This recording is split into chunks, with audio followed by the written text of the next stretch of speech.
Autolite and its 98,000 dealers bring you Mr. Cornell Wilde in tonight's presentation of Suspense.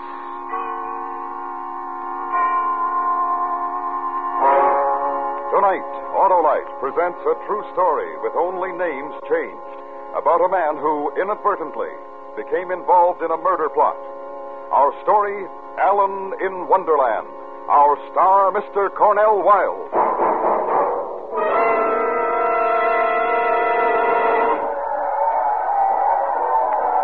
Say, Harlow, our team looks great out there. Ah, you bet, Hap.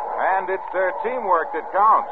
Oh, by the way, that's why you can count on the Autolite electrical system in your Autolite-equipped car. Every unit and component part is related by Autolite engineering design and manufacturing skill to give you the finest teamwork and the smoothest performance money can buy. We were talking about the game, Harlow. And that Autolite electrical system is game as they come, Hap. It includes the starting motor, distributor, generator, battery, coil, wire, spark plugs, and all the other parts of the complete Autolite electrical system installed as original equipment on so many leading makes of our finest cars, trucks, and tractors. Top performers, eh, Harlow? Ah, you can be sure of that, Hap. So, friends, insist on Autolite, original factory parts for your Autolite-equipped car. Be sure of top performance. And remember, from bumper to tail light, you're always right with Autolite. And now, Autolite presents Allan in Wonderland, a true story starring Mr. Cornell Wilde, hoping once again to keep you in suspense. To Judge Gordon Hall, Jr., Judge of the Superior Court, Office 62, County Building, Greenville, South Carolina. Your Honor, as attorney for the plaintiff in the case now before you, I fully realize my absence from court this morning, ipso facto, places me in contempt. However, due to the fact that I almost had my throat cut, I hope the court will accept this explanation, but we'll keep it in the strictest confidence. When Your Honor adjourned court last Wednesday, I left by train for New York, planning to spend the weekend with friends, return on the 3:50 Sunday afternoon. My stay was pleasantly uneventful until approximately train time, when, due to extremely heavy traffic, I arrived at the station later than expected. I missed by about 5 seconds. The next train wasn't until 11:50. I looked at the station clock to see how much time I had to kill. I took out my wallet to see what I could afford in the way of killing time. Almost immediately, I was aware of a rather attractive young lady coming directly toward me. I told you butter wouldn't suit the works. If the court is familiar with Lewis Carroll's Alice in Wonderland, Your Honor may recall, as I did, that this is a line from the Mad Hatter's Tea Party. Feeling certain that the lady was inebriated, I gave her the Marge Hare's classic reply. It was the best butter. All right, now listen. 7 o'clock sharp. Be at 624 West 15. You'll get your money and instructions there. Make sure you're not followed. Understand? Oh, yes, ma'am. No buts. And you were 5 minutes early. You know that's dangerous. Oh, now look, honey. Next time you better be on time. Obviously, I had received information of importance to someone. Thinking it over, I got a strong feeling it was something unlawful. The next thing was to make sure. I wrote down the address on the back of an envelope and moved a few yards away from where I'd been standing, just under the station clock. At exactly 4 o'clock, a man in a dark suit took up my exact same position. He glanced at the clock, took out his wallet, started to count his money. I walked toward him casually. I told you butter wouldn't suit the works. It was the best butter. Get out of town fast. They're wise to us. Wise to us, but... No buts. The boss says get out of town. Apparently, my choice of words was effective because the man immediately followed my instructions with amazing speed and professional finesse. Despite any doubts, the crime was in the making. They were now completely erased. Consequently, I reported my evidence to the police.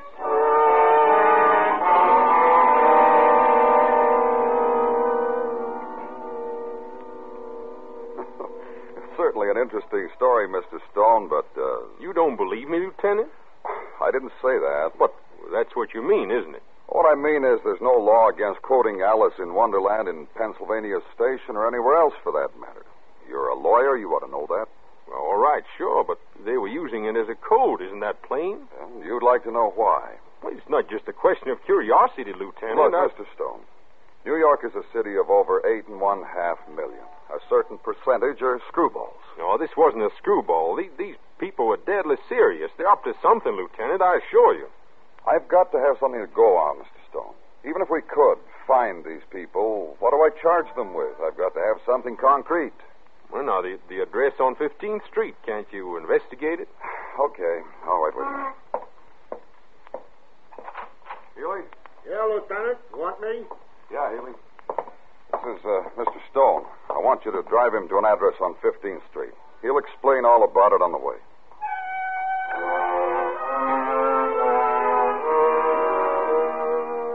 Of course, I couldn't blame the lieutenant for being skeptical. It sounded crazy telling it that way, but it was the truth, and I couldn't help resenting his attitude, as if I'd dreamed up the whole thing, merely to get myself a ride in a squad car. As we drove downtown, I recounted the events to Officer Healy, who fortunately showed serious interest. He explained that this part of New York was not known as a crime center, which further increased my belief that I had stumbled onto no ordinary criminal undertaking. The traffic thinned as we approached the neighborhood of 15th Street. Everything looked ordinary enough, a typical Sunday afternoon street scene.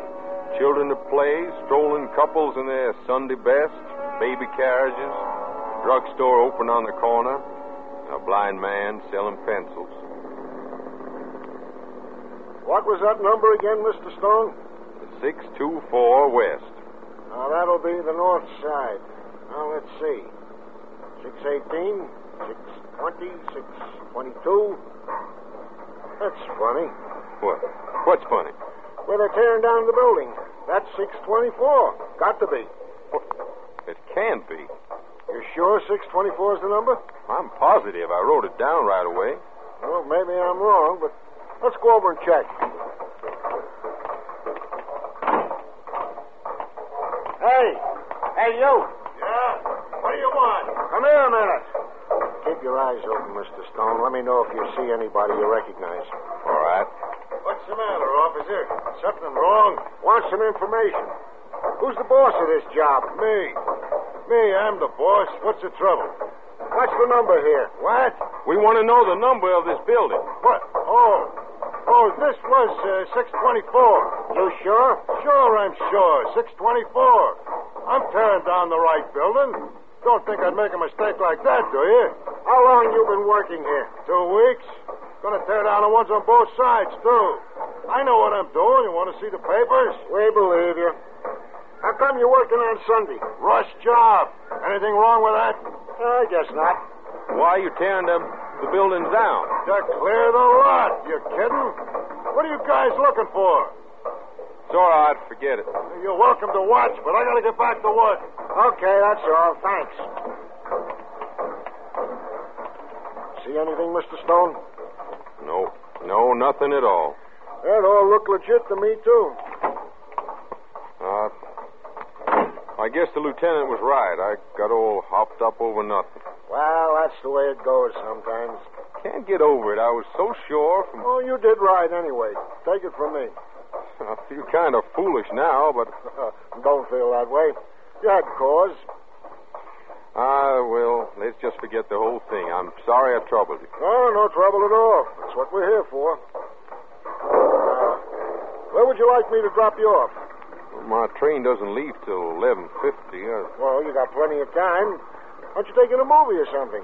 Yeah, I might as well, I guess. Just drop me off around Times Square, please. Sure thing. Next time you're up from Greenville, stop in and see us again.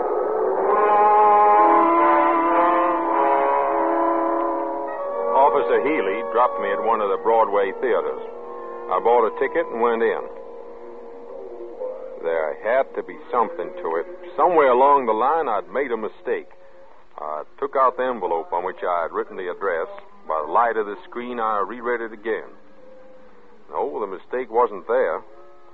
Then my mind went back over the Mad Hatter's tea party. No, there was nothing there either. Then it suddenly hit me. The girl had said to be at 624 West 15th Street at 7 o'clock. Nothing about being inside. That was it. It had to be. I glanced at my watch. It was just 6:41 when I left the theater.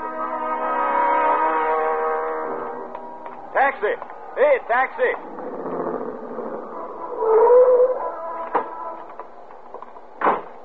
$624 West 15th and step on it.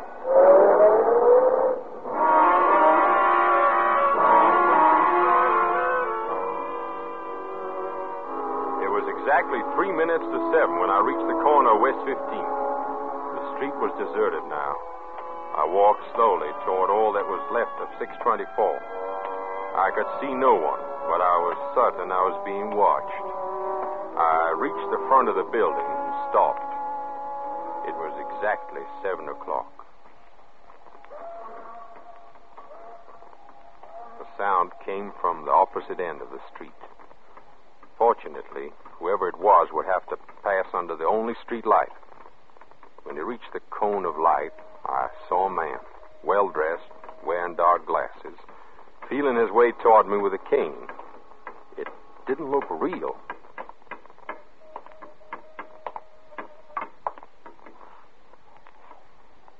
Seven maids? 7 mops? Good. Follow me. And I remembered the rest of it from Alice in Wonderland. If 7 maids with 7 mops swept for half a year, you suppose, the walrus said, that they could get it clear? I doubt it, said the carpenter, and shed a bitter tear.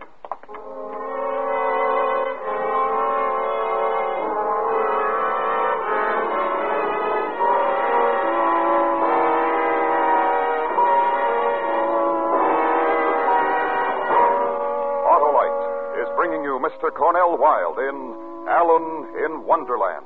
Tonight's presentation in radio's outstanding theater of thrills, Suspense.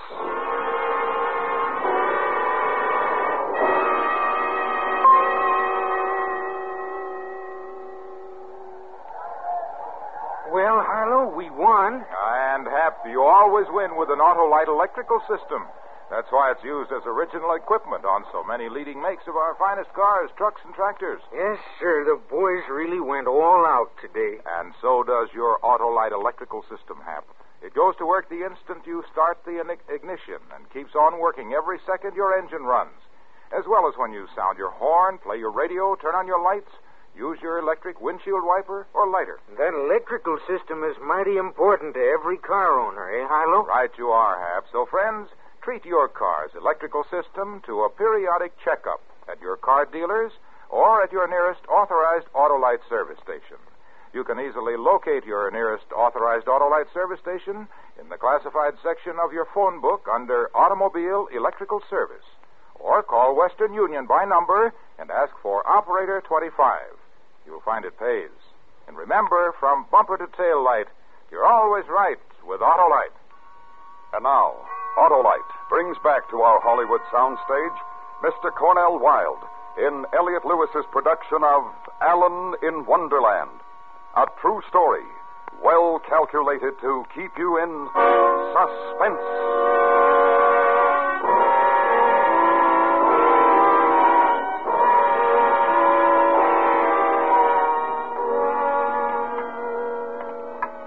The blind man led me east along 15th Street. To assure myself, I passed my hand in front of his face. He was blind, all right, if that was any comfort. I had no choice except to follow him, but I still couldn't help wishing there'd been time to phone the police. You were right on time. That's what we like. Yeah, sure. Business is business, ain't it? Exactly, young man, exactly. The dame told me I'd get my money here, that right? As agreed. 1,000 before, 2,000 after. If all goes well. We were informed you're the best. The best? Why, sure. What else? You pay for something. You should get the best. Wait a minute. Is there anyone watching? I don't see anybody. It's too dark. Oh, good. Then we go in here, the cellar. Now, my key. Follow me. I can't see anything. Don't worry. I'll be your eyes.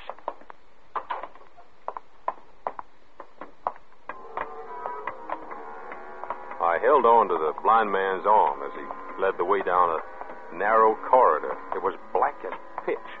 As he walked, my nostrils filled with countless smells, all musty and old. The corridor made a turn, and up ahead a faint light appeared. As we approached, I could see the outline of a door. We stopped in front of it, and the blind man knocked.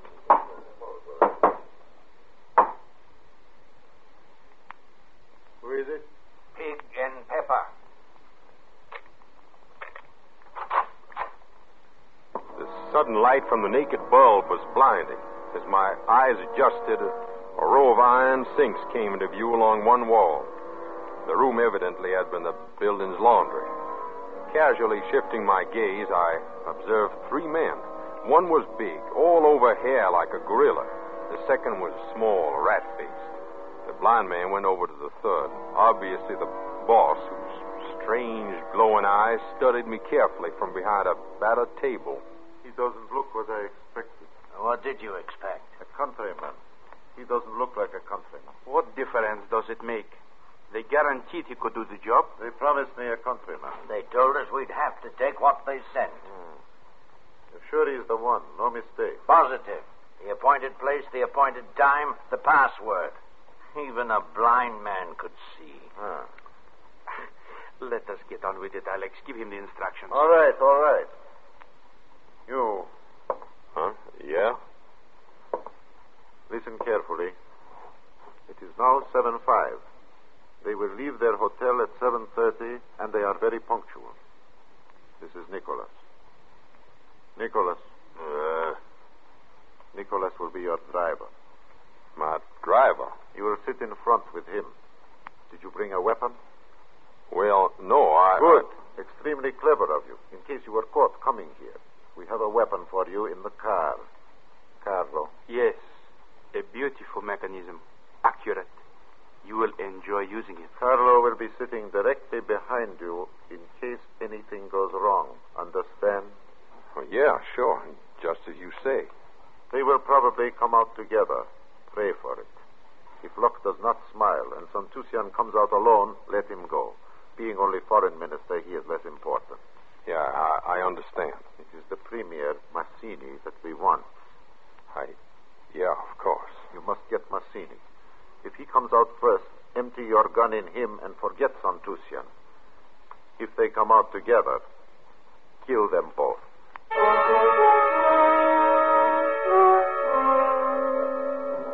Kill. I was being hired to kill. Mazzini, premier of one of the Balkan republics, and Santusian, the foreign minister. Their pictures have been in the papers constantly since they'd arrived for an important UN meeting. Their deaths in the United States would throw the Balkans into an uproar, and I was to be the assassin. It seemed like part of some terrible nightmare. No one knew where I was. If I gave myself away, they'd kill me on the spot. I was in it alone, up to my neck. I needed help. I had to think of something. Stall, anything. You listening? Yeah, sure I'm listening. Your car will develop engine trouble directly in front of the Park Avenue entrance. This will give you a clear line of fire. We were given to understand you never miss. Oh, that's right. I never miss. Nicholas will be outside the car pretending to examine the engine. You will be alone in the front seat. The moment will be yours. Then there's nothing to worry about, is there? Just one thing more. If you fail us, lose your nerve, or decide to change your mind once the plan is in motion, Carlo has orders to kill you instantly. I will be right behind you. Well, okay, sure. You guys got a right to protect your investment. All right. It is now 7:10. You will leave in 5 minutes. Nicholas, We finish card game, huh? Yeah.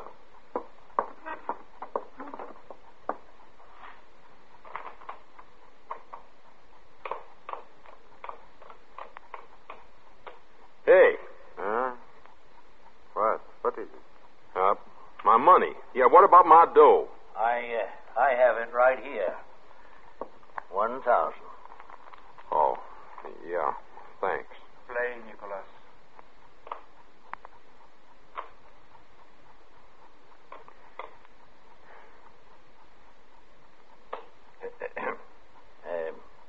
Cigarette, young man?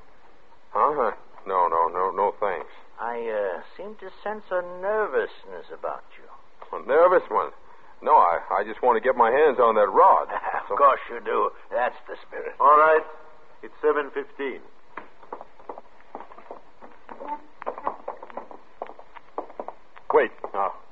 Wait a minute. What? The rest of the money. What about the other $2,000? Carlo has it with him. You will get it the moment you complete the job. All set? Now, wait. Now, let's see if Carlo's got it. I have it. It is getting late. We have to... I want to see it. I have it. Come on. Show it to him. But, Alex... Show it. There. Satisfied? Yeah, I'm satisfied. All set? Now go. And may luck be with you. Good hunting, young man. Good hunting. We left. Carlo leading now, and Nicholas right behind me. I could only sense that we were headed for the back of the building this time. But even if I'd been able to see in that inky black, the narrow corridor offered no chance of escape. Stairs now. I tried to make myself think of something, but I couldn't. Only that I was dreaming it all like Alice, and pretty soon I'd wake up. We came out of the back of the building into a deserted alley. The big ape was still behind me, and Carlo in front. He led the way to a large black car. You ride in front with Nicholas.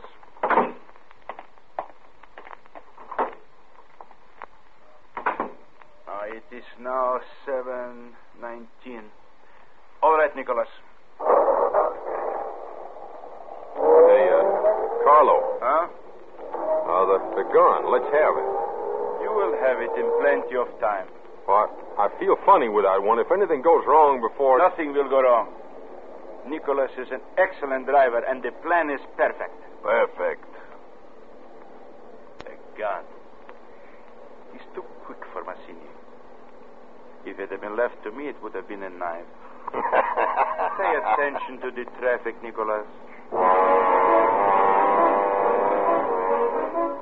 We turned uptown, and the traffic began to get heavier. I looked at my watch. It was 7:23. I thought about jumping Nicholas, wrecking the car. But not with Carlo in the back seat.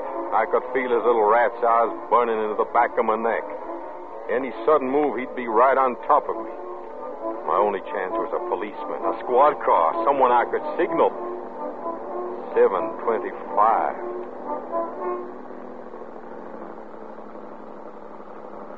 One more block. You better give me that gun. In time. We are here, Nicholas. Perfect. 7:27. Get out and look at the engine, Nicholas.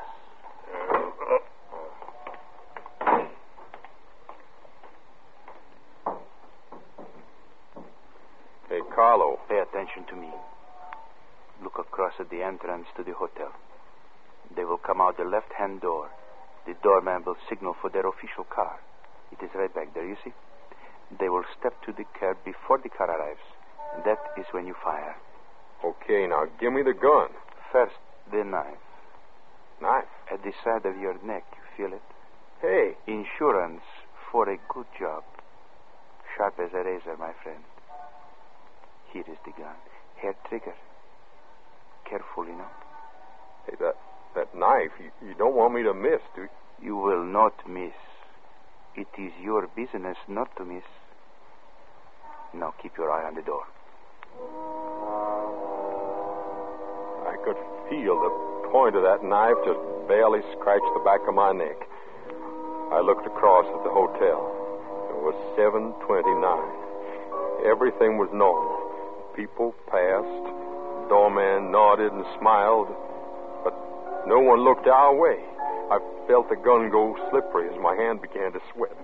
They wouldn't come out. They just couldn't. They'd go out another door. The meeting was canceled. They'd see us. Knew I had a gun. Nothing to worry about. They weren't coming out. 7:30. There they come. Both of them. Move the knife, will you? They are walking to the cab. Take aim. Move the knife. Take aim. I am. Now. Shoot. Shoot straight. Shoot. Pull the trigger. Shoot.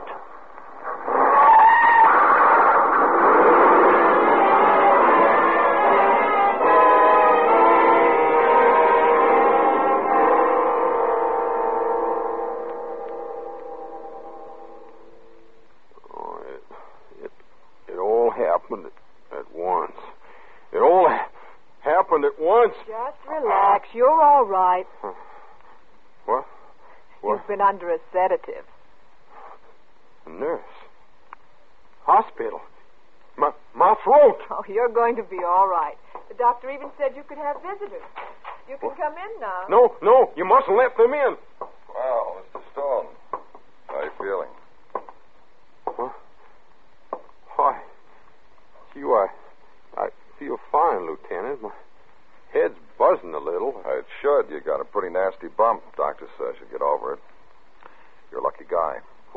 What happened? What hit me? I did. When I saw you aim the gun, I didn't know what you'd do.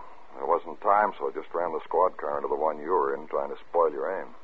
You were around all the time? Mm-hmm. The big one's dead. They don't hold out much chance for the other one either. What did I did kill them. Oh, no. No, I mean the guys you were with. Oh. We had a tail on you every minute after you left the precinct. Even went to the movies, 6 of us. And the blind man, Lieutenant, what about him? I picked him and that other character up right after you walked out. Got the girl, too. Yeah, well, that's fine. Just one more thing. None of this is going to be made public. It might create some sort of incident. I'm sorry, but that goes for you, too. Oh, of course, I understand. Sorry. Time's up. Oh, so long, Mr. Stone. Long. If I need a good lawyer, I'll look you up.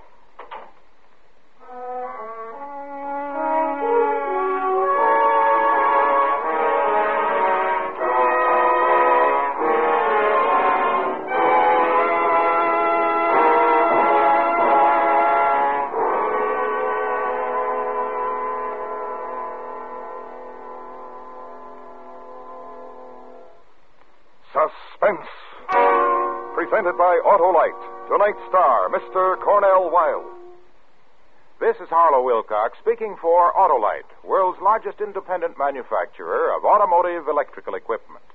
Autolite is proud to serve the greatest names in the industry. They are members of the Autolite family, as well as are the 98,000 Autolite distributors and dealers in the United States and thousands more in Canada and throughout the world. Our family also includes the nearly 30,000 men and women in 28 great Autolite plants from coast to coast and Autolite plants in many foreign countries, as well as the 18,000 people who have invested a portion of their savings in Autolite. Every Autolite product is backed by constant research and precision built to the highest standards of quality and performance. So remember, from bumper to tail light, you're always right with Autolite.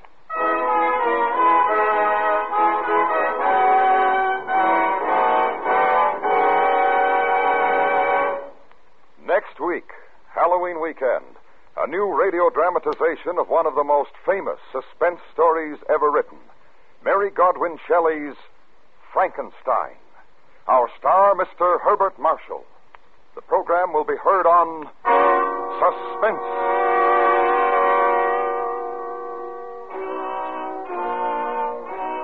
Suspense is produced and directed by Elliott Lewis, with music written by Lucian Morowick and conducted by Lud Gluskin. Allan in Wonderland was adapted for Suspense by Richard Chandley from the true story by Kurt Singer. Featured in tonight's cast were Joseph Kearns, Truda Marson, Larry Thor, Charles Calvert, Clayton Post, Edgar Barrier, and Jack Crucian. Cornell Wilde may soon be seen in the Warner Brothers picture, Operation Secret. And remember, next week on Suspense, Mr. Herbert Marshall in Mary Shelley's Frankenstein.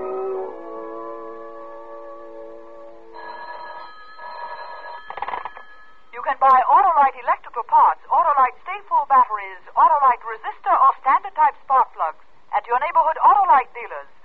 Switch to Autolite. Good night.